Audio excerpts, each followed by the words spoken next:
สวัสดีค่ะทุกคนวันนี้นะคะพวกเรานะคะจะพาทุกคนไปชมคาเฟ่ริมทางค่ะที่บอกเลยว่าเป็นสไตล์อิตาเลียนเนาะเหมือนยกอิตาลีมาไว้ที่เมืองไทยเลยทุกคนซึ่งสถานที่แห่งนี้นะคะตั้งอยู่ที่นาจอมเทียนนี่เองนะคะทุกคนบอกเลยว่าใครที่ยังมาดื่มด่ำบรรยากาศนะคะก็อย่าลืมดูคลิปนี้ให้จบด้วยนะคะถ้าชอบก็อย่าลืมกดไลค์กดแชร์กด Subscribe พวกเราด้วยนะคะทุกคน let's go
สวัสดีค่ะ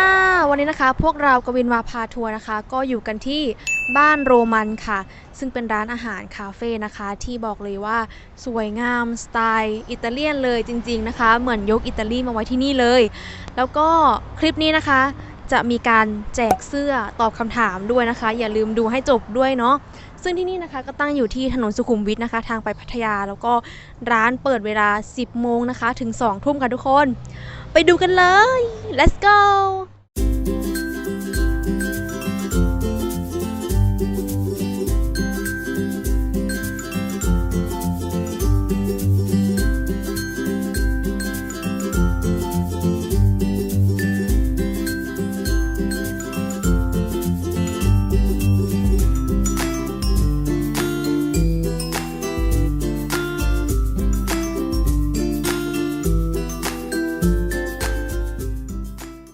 สวัสดีค่ะทุกคนพวกเรา Queen ว่า ค่ะ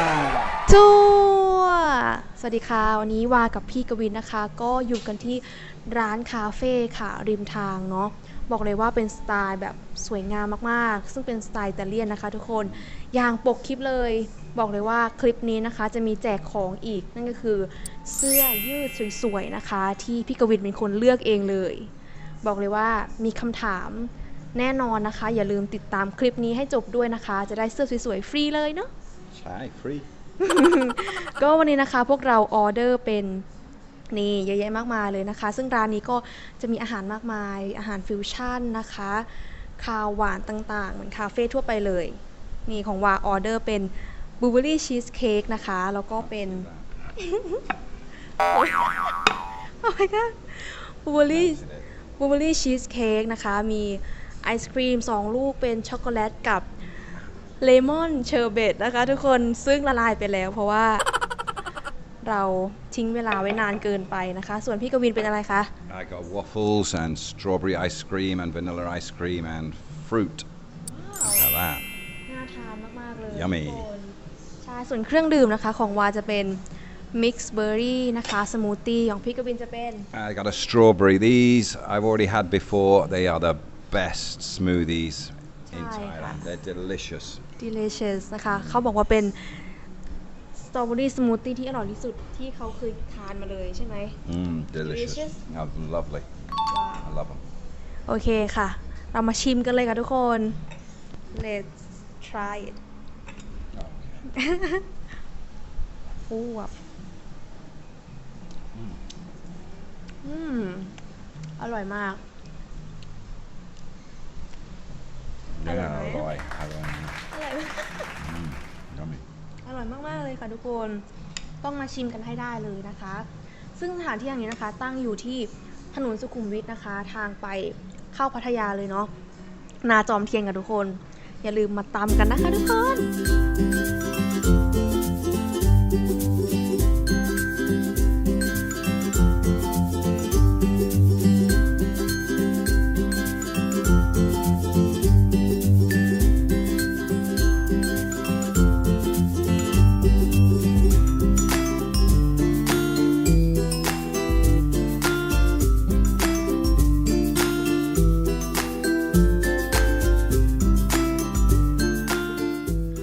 อย่างที่บอกนะคะทุกคนว่าคลิปนี้จะมีการแจกเสื้อสวยๆเลยเนาะซึ่งคำถามของเราก็คือ What is your question Okay, my question is everybody knows that I love sports cars. I've had a collection of cars and Ferraris, Lamborghini, and my question is what side of the road do the Italians drive on? Very simple question. What side of the road do Italians drive on in Italy? ใช่ค่ะทุกคนคือประเทศอิตาลีเนี่ยเขาใช้ถนนกันใช่ไหมแล้วเขาขับรถเลนไหนคะทุกคนย้ำคำถามประเทศอิตาลีนะคะขับรถเลนไหนถนนเลนไหนซ้ายหรือขวามีคำตอบแค่2นะคะคือซ้ายกับขวาไม่มีกลางเนาะ ซ้ายหรือขวานะคะทุกคนใครที่ตอบถูกก็ได้นี่รูปภาพจะขึ้นตรงนี้เป็นเสื้อสวยๆที่พี่กวินเขาเลือกเองเลยนะคะทุกคนซึ่งถ้าใครที่รู้คำตอบแล้วนะคะก็คอมเมนต์ใต้คลิปนี้เลยนะคะเราจะเลือกมาแค่1คนเท่านั้นเองที่จะได้รับเสื้อสวยๆแบบนี้ไปเลยนะคะทุกคนใช่ค่ะอย่าลืมตอบคำถามกันเยอะๆนะคะ Just leave a comment below and remember to subscribe. yeah Go on, I'm waiting. Click the button.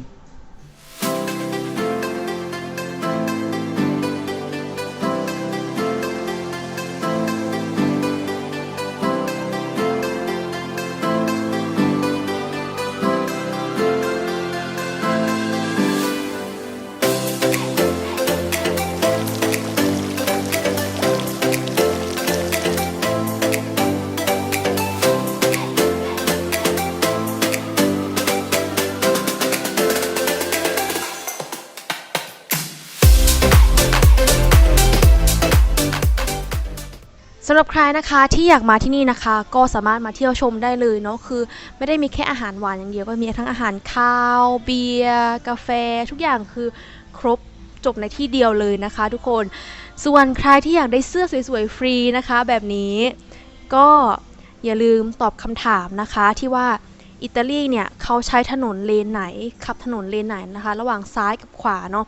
อย่าลืมคอมเมนต์ใต้คลิปนี้เลยนะคะถ้าชอบก็อย่าลืมกดไลค์กดแชร์กด Subscribe ให้กวินวาพาทัวร์ด้วยนะคะเป็นกำลังใจให้พวกเราเนาะ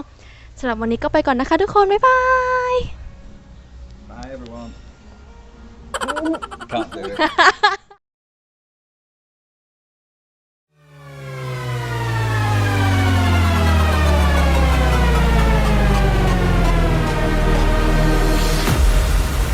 Subscribe.